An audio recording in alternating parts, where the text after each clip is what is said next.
এরপর চলে এলাম কালীঘাটের মায়ের দর্শনে।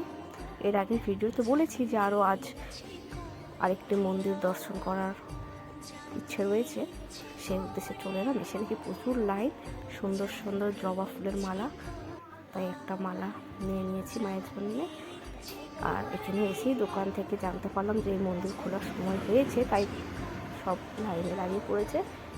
সেই উদ্দেশ্যে আমিও লাইনে দাঁড়িয়ে পড়লাম।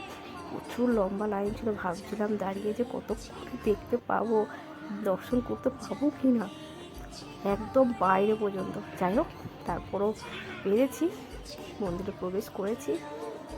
এসে সেই লাইন ধরেই মায়ের দর্শন করা হয়েছে, যদিও ভিতরে ফোন অ্যালাউ ছিল না, তাই আর ভিডিও করা সম্ভব হয়নি মায়ের মুখ দর্শন করা। যাই হোক, যতদূর ভিডিও করা সম্ভব হয়েছিল করেছি। কেমন হয়েছে অবশ্যই জানাবেন। দেখা হবে আবার একটি অন্য ভিডিও। টাটা।